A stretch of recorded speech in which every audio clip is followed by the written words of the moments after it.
infinitely. So if like you'd attack with Hex Optics there, it just one-shot you. Just like you saw the auto coming, and it just traveled the whole map and just one-shot you from full HP. That would be a fun interaction that I'm sure people wouldn't complain about. Yeah, and you can build Hex Optics on Annie as well. Yeah, why not? In that case, why not? Because her wait. auto is relatively slow. Just wait for them to recall, and you just, oh, there we go. Guys, enemy mid laner is already dead. They don't even realize yet. Well, we're jumping into the pick ban here for game number 2. And obviously, you know, we all talked about it. The Jace blind did not get much value for the side of Shu. But if you're going to blind something, Jace allows you to get through the lane, unless you're playing against Keen, as Huni did a great job of highlighting. I do want to see what happens this time, though. I think sometimes, you know, we see people talk about, you know, Fearless is preventing us from having like a second Jace game. I don't think we're getting another Jace game.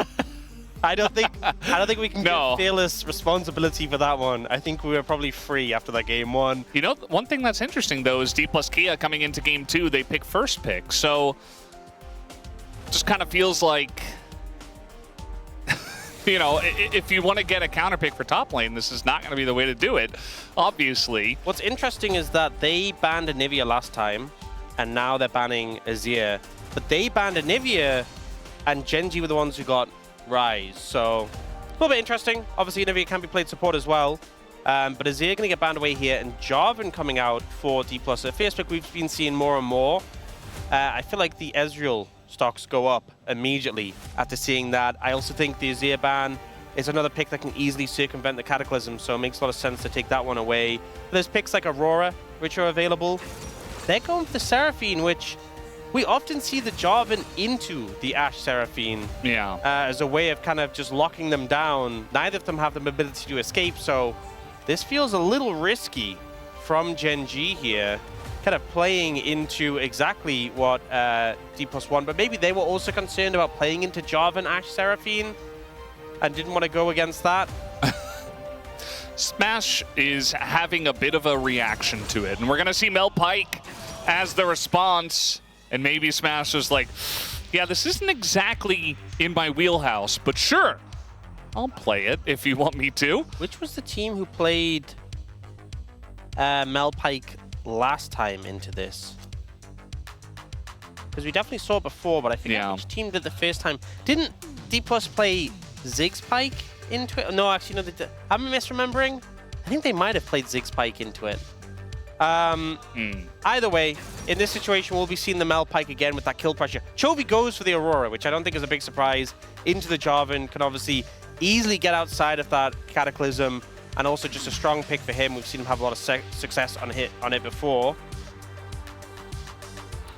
And we see so much Aurora, and it always feels like a very good pick, but it's 8-17. Not the best win rate we've ever seen, as TF going to be banned away. Yeah, it was D+ who played Ziggs Pike into KT's Ashe Seraphine.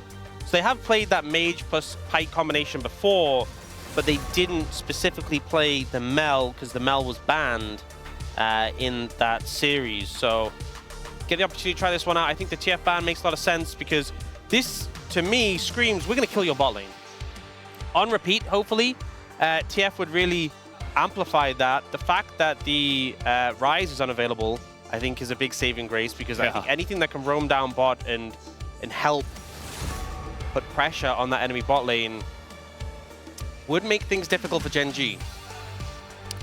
Yeah, TF also, we've seen in the top lane, so if Keen just wants to play Gnar, which I don't know if he will, especially with the Renekton ban, but he, I believe, should just hold on to counter pick and just let Canyon pick first. But let's go ahead and see what this final ban is going to be. The Skarner ban into Canyon feels very nice. The Vayne is, in fact, going to be targeted. So respecting the counter pick, even though King's Vayne has been a little bit hit or miss so far. Respecting the jungle here, there's still the Pantheon available, which obviously has that global pressure to help our bot lane. There's still the Vi, which has that point-and-click CC that the Mel can't do a ton against.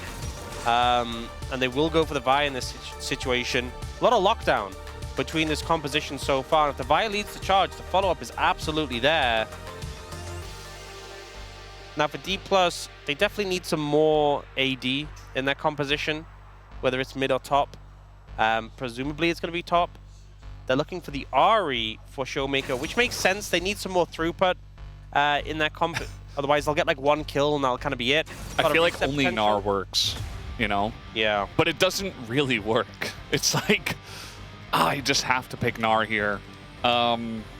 And now let's see what Keen decides to bully me with. Gnar Jarvan's a good combo, and you have the momentum given by Pyke Ahri for resets. This is an explosive composition from D+, but not the easiest, not the most straightforward traditional comp that we've seen. And seeing the Aatrox come out, you know, for a while, Aatrox was the go-to into Gnar. His short range, the Gnar short range, struggled to deal with the Aatrox's threat.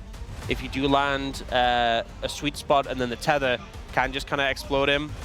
And also considering D+'s comp is all about momentum and going into Gen G, it's a pick that can definitely disrupt that. I think Zehen is another pick that would have done well, but would have struggled more in the lane. Yeah. But I think Aatrox can be so difficult just to punch through that it makes a good amount of sense here. I think Gen G's composition, definitely a more traditional comp that we would see. But I'm excited to see what D+ can pull off with this. They have a lot of pick potential and reset potential in their comp. If Ruler has a game similar to Game 1, they could really struggle because he was definitely one of the weaker performers on his team for that Game 1, and there's going to be so much more pressure on him in this Game 2. Yeah, there definitely is going to be. This guy on the right here came up from Busan to watch Gen G. And not a short distance. Here in Korea, at least, as taking a look at the comps once again, we do see, you know, the Vi was banned in the last game. We were kind of scratching our heads, but immediately Canyon is going to go on to that here. Provide a front line for the Ashe and Seraphine. And going up against Mel Pyke in the bottom lane. Very curious to see how bot is going to go as we hop on the rift for Game 2.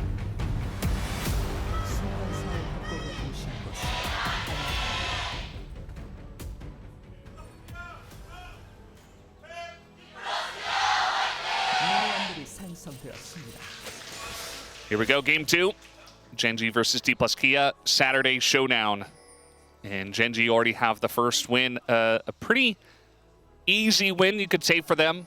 As our space did kind of highlight, there wasn't a huge amount of action, just better overall play in the mid lane especially, and also in the macro sense. As already at level 1, we're getting started in the bottom lane. And that's going to be a big whiff from Career.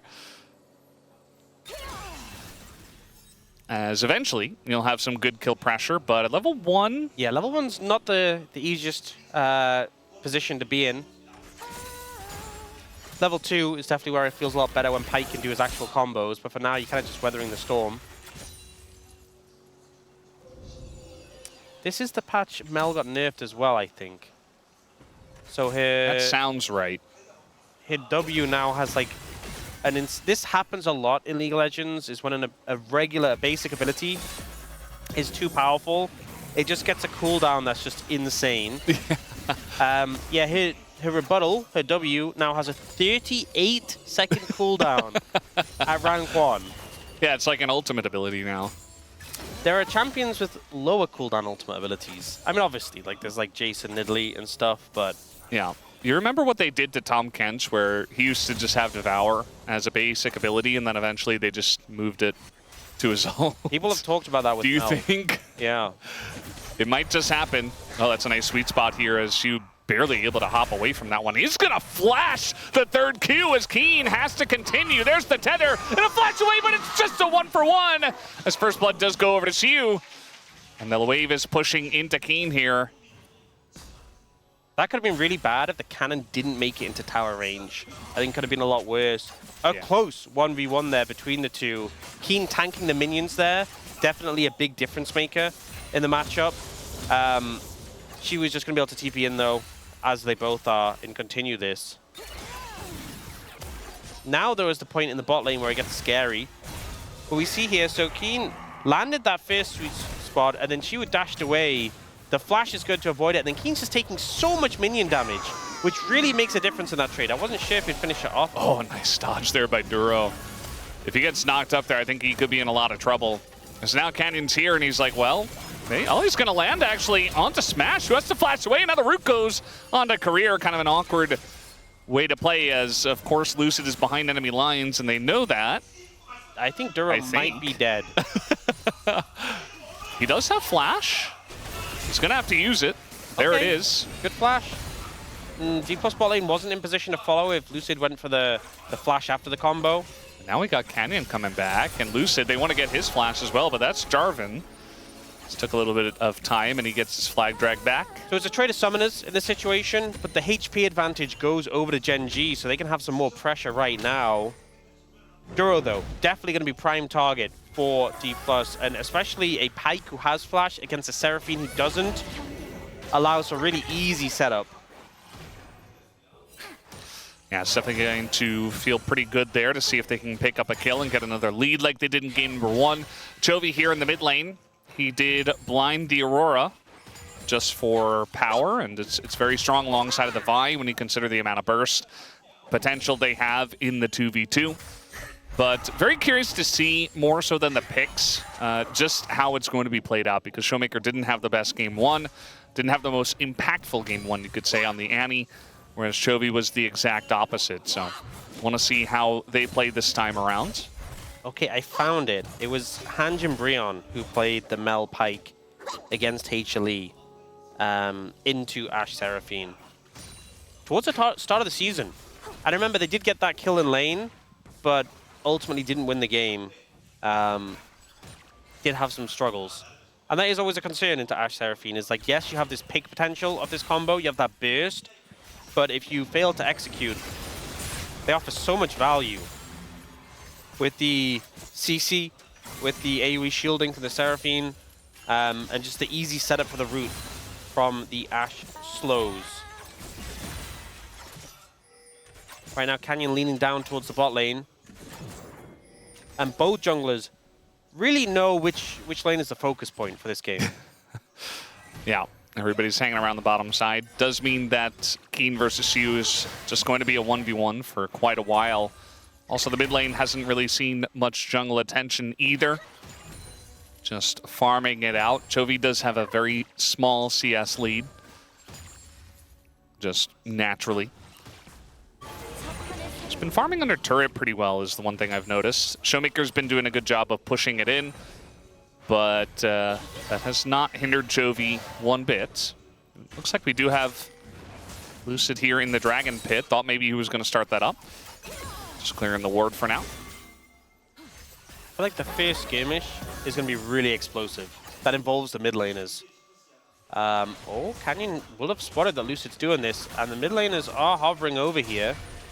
Canyon not level 6. The charm is good for initial burst. Showmaker, though, is going to have to flash out of that one. Electing to flash instead of just Spirit Rush away. Yeah, he wants to save the ult for the fight, so they are committed to making this happen. Yeah, might just be able to. I mean, Canyon's still level 5, as is Lucid. The hook comes in, that's everything into the Vi, and now Career might just die, as that is a kill going over to Canyon, but at least the Dragon does get picked up by Lucid.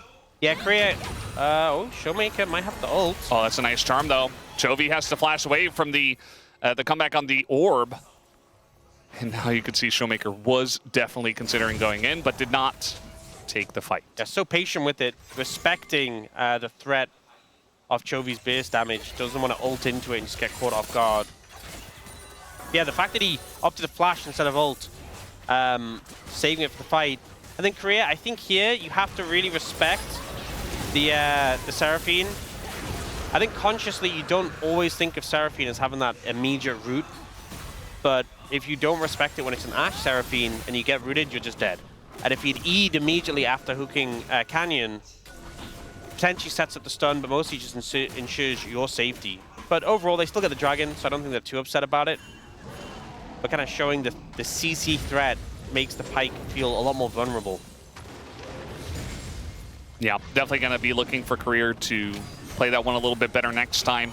Keen not necessarily having the same amount of pressure he had in game 1, and in fact, he's down about 13 CS in the top lane. So, you know, Shu picked up the first blood, and after that, Keen has been struggling obviously the Aatrox is not necessarily something like a range top where you're looking to punish the lane super hard, but as the game comes along, especially with the Seraphine and the amount of sustain that he has and providing a front lane for the team, definitely can be a strong pick. Yeah, it's been a while since we've seen like the Aatrox picked into the Gnar. I remember way back when it was Comet Aatrox was picked into it, and you kind of play around that poke pressure. Obviously with the Conqueror here, doesn't really have as much value into a range top unless you get into an all-in, which you're already doing well in. But he has been feeling the pressure so far. And as you said, the power is going to be there in the team fights. But Gnar is just a menace if he gets ahead in the side lane. Yeah, could be a nice little redemption arc for Xiyu, as Chovy does not have Flash, but he is Aurora, so trying to get out of this one, is able to hop over the Cataclysm, but eventually just too many things are thrown into Chovy. And Showmaker has that just potential with the Ahri as well. Yeah, really well played there from Lucid, just follows him perfectly. The ult gets cancelled here by Chovy, so he can try and leave. CC comes in, cancels his ult to try and disengage, but to be honest, if he'd snapped back to the other side, it wouldn't have helped anyway. Yeah. And they just follow him up with the Ahri there. Oh, nice dodge there from Korea. Ash arrow down. Notably, Flash is back up in the bot lane, so we were talking about the threat that potentially Duro could have been on the receiving end of. Didn't really come to fruition. I think for this bot lane matchup, if everyone's sums are up, it feels so much better for the Gen G combination with their immobility. And the fact that D+ weren't able to capitalize on it yet is pretty positive for Gen G. Yeah, does feel pretty good, but definitely a big fan of Showmaker and Lucid at least getting some early pressure going this time around. As Career sitting around mid lane, but Duro is here as well. Just trying to play around their mid laners while nothing much is happening in the bottom lane. Chovy's spacing very nice there to avoid the hook.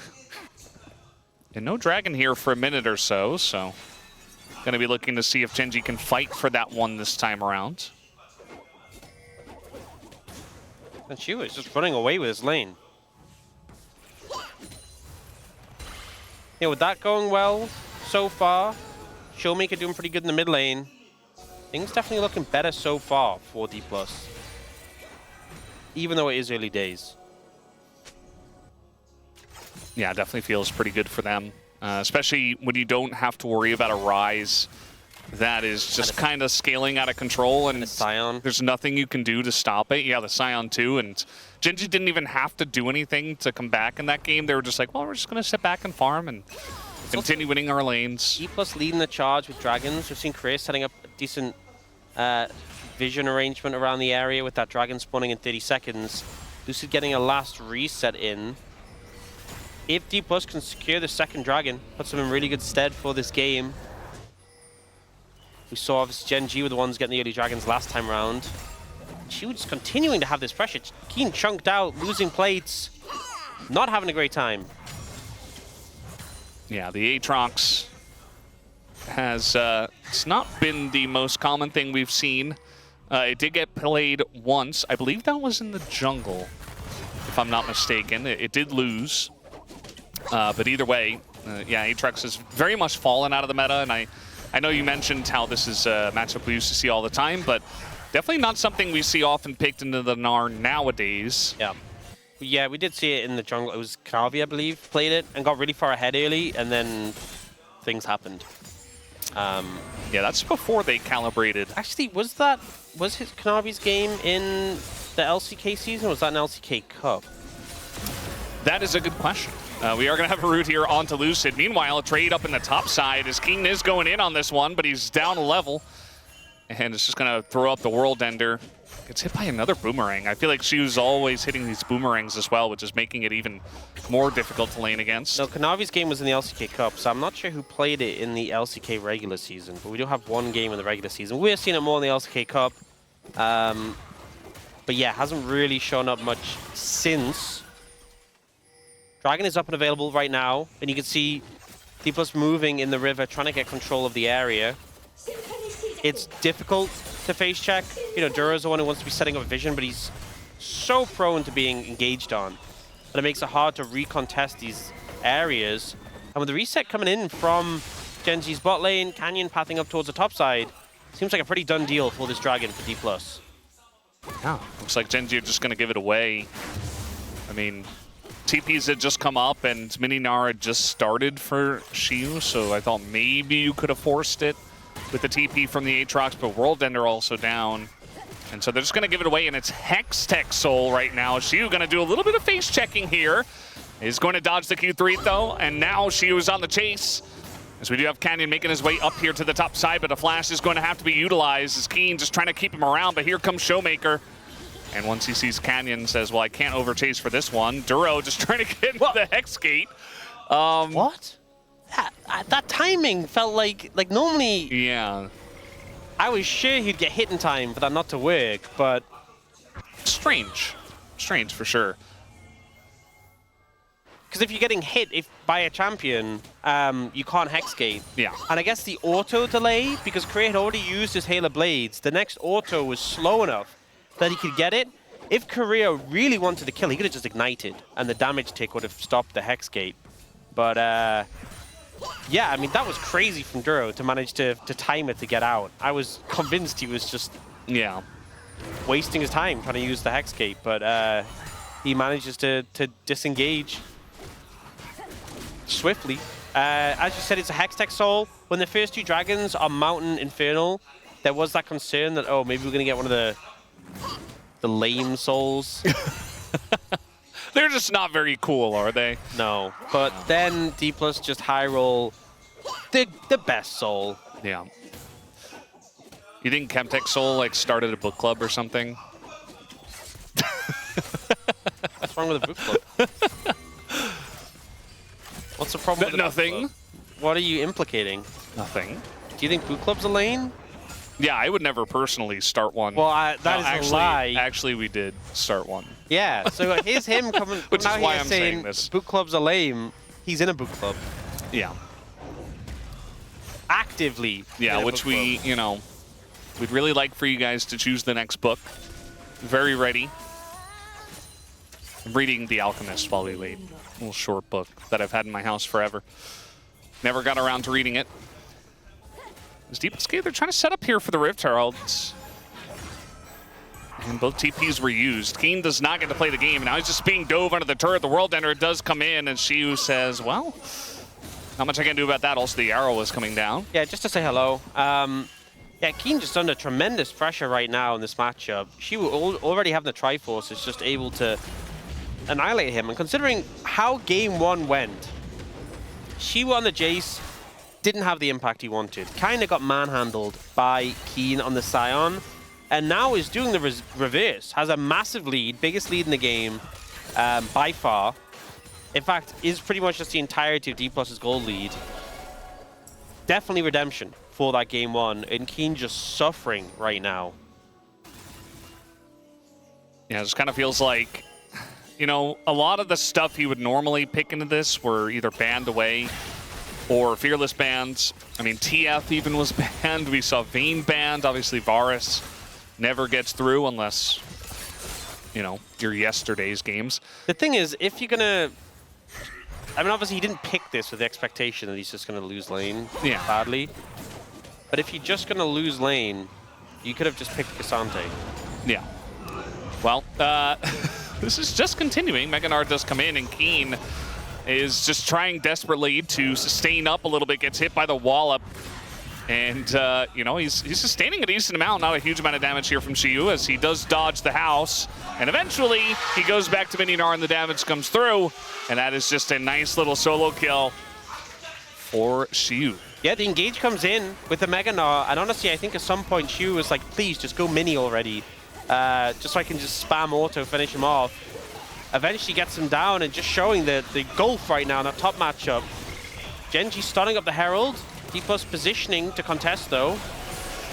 Showmaker on the flank here, and it's stolen by Lucid. Just picks up the eye as the flash ult from Duro totally whiffs. Because now they're trying to go in onto multiple targets. Smash is going to be killed immediately. And low is Showmaker. They both get in the Hex Gate, actually. Kind of insane that does get them to safety. And it's only one death in trade for A lot of side laning for Xiu. The Rift Herald for the side of D plus Kia looking good for them. Yeah, a Hexgate escape comes in again. The fight was a little bit chaotic with how it played out. We'll see the all-in first. So Xiu, he just knows as soon as he ults him and stuns him in the wall, he knows he's got the kill. It's just a matter of doing the groundwork to chase him down. Keen trying to avoid these boulders, but gets stunned again. And I think at this point, Xiu was like, please, I need to be ranged for him. And then he hits it, and it's just so, okay, I just auto him down. It's so easy. Here, though, in this fight, there were some cool micro moments. Showmaker got on the flank over here. Duro tries to ult flash onto him. Oh, but we're not going to see the replay just because they're bullying Xiu in the side lane, but I don't know if he really can. I mean, he's going mega, but they wanted to get a fight here before the Hextech Drake. It was a cool fight, but we're about to have another one, I hope. Third Dragon 4D+ means Genji really going to give it away. Oh, this is not good.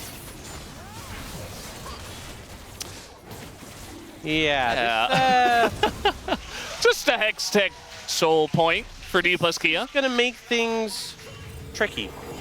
Very tricky. And especially when you have this immobile bot lane. Those slows are just gonna crucify Ruler and Duro. It's gonna be so hard to play. And there's a lot of abilities on the side of D+ that you can kind of just throw out and they just like clip Genji members.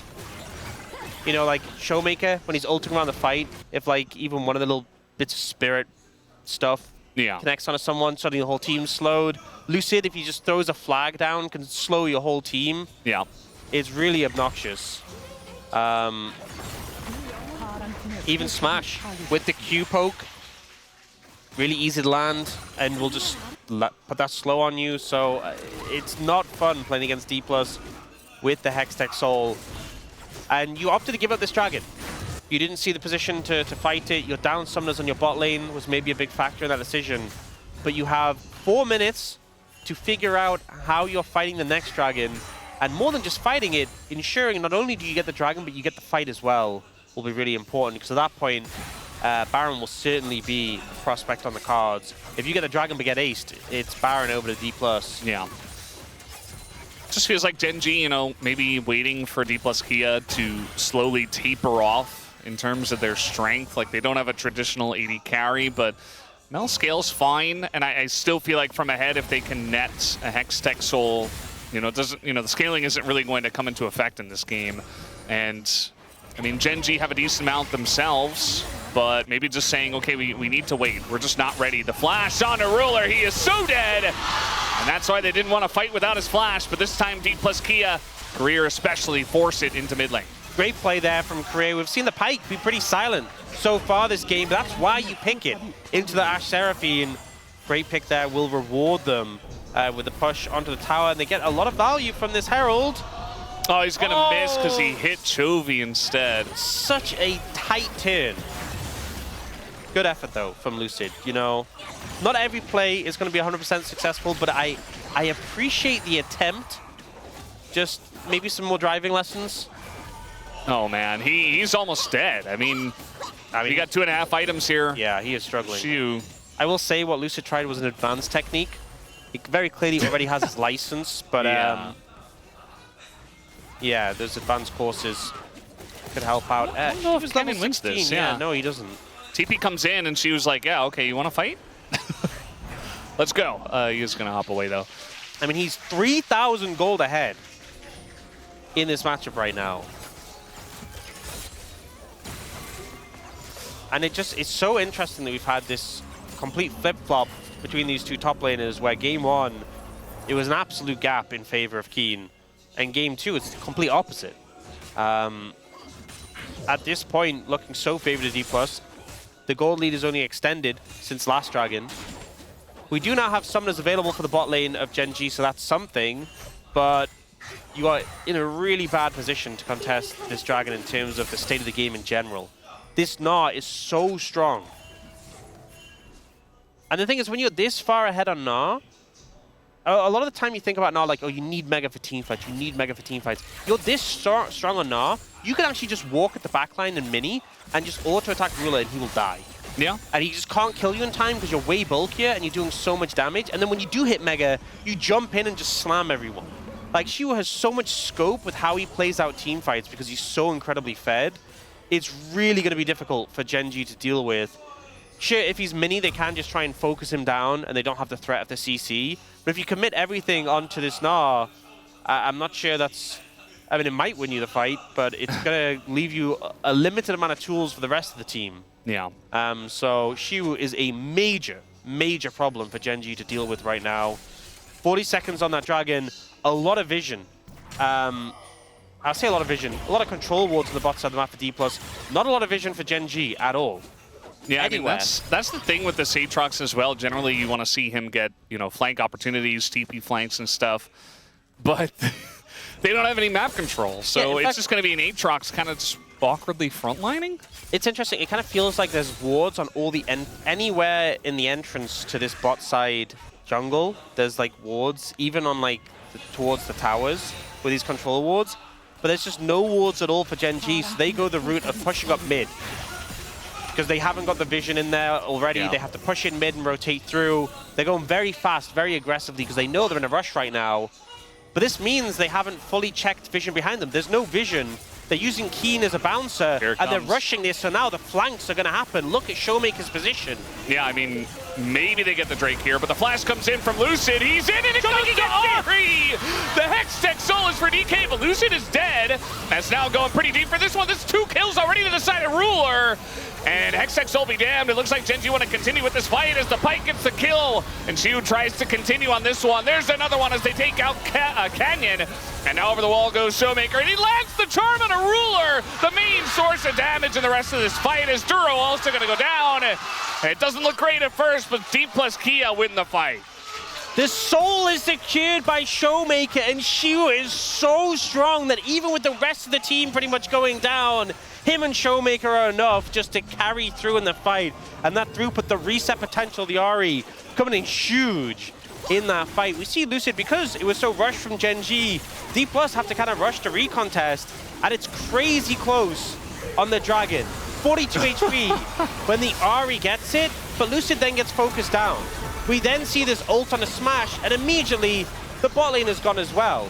But Shiwu is in mega and so strong. Showmaker's managed to remain healthy. Korea trades his life to get the Aatrox down, and then Shiwu gets this great stun, jumps in here, the follow-up is there. Duro flashes out of the charm, but it hits Ruler instead. Yeah. And Showmaker's just getting reset after reset with the Hextech slow too.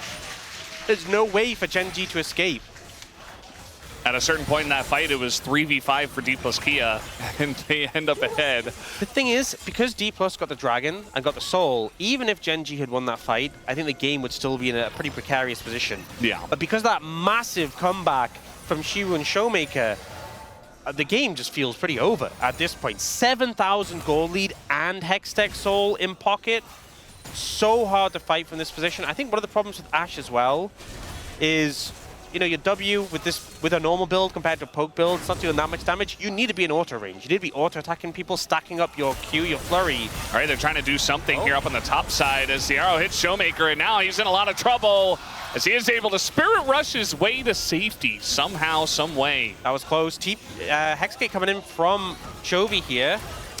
I mean, the chase is on. You see that Shiwu doesn't have TP, he's just in mid. As now the ult comes in, they're gonna, oh, he gets away! Showmaker just barely, as your base is dying. Yeah. So you got one guy, but... Yeah. They get Smash. Smash has not had a fun game, if we're being honest. Definitely been the target. Showmaker, just the confidence to hold on to that recall when there's a Vi ulting the Meld right next to you. He just said, I didn't see anything here. I'm gone. They're now looking for more here. I mean, the chase is on. Chovy doesn't have a whole lot. He has to ult his way out, and now Canyon isolated, charmed up, and executed by Showmaker. He's going to enjoy that kill very much. Yeah. As finally, Keen got a second item, by the way. It took him forever. Yeah, already level 18 for Shiwu, and he has 3 items in pocket, so very hard to deal with. The point I was saying before is Ruler kind of has to be in auto range to get his damage down, and against the Hextech Soul and so much CC threat, that's very hard to do. We saw him get value with the Ashe ult there. Wasn't quite able to kill Showmaker, but Genji's still trying to find angles. This was crazy, this recall from Showmaker. He's just like, Smash, don't don't reveal me. Just go down. And here, I mean, the fact that Showmaker's back and his ult was nearly up. It was like 5 seconds away when Chovy disengaged. So if Chovy doesn't disengage with the ult, it's just 2 kills there. Unfortunately, Showmaker doesn't let Korea get a reset, but, you know, it is what it is. Yeah. It's still a massive lead for D+, still growing. 8,700 now, Soul in pocket. Shiwu has just been dominating this game, but he's got a lot of backup as well from Showmaker, and the solo lanes have just been on fire. Yeah. It's going to be funny trying to vote for POM when, you know, one top laner dominated game 1, but then the other one dominated game 2. Yeah. So they've had like these awesome games, but also horrific games. That's the thing, is after game 1, I'm like, wow, you know, Keen, POM, looking pretty good. Shiwu, gonna be a hard case. After game 2, it's, you know, kind of flipped on the head. Game 3 gonna be, I think, deciding a lot of factors, I believe. But the top lane is definitely making their impact feel known in this series.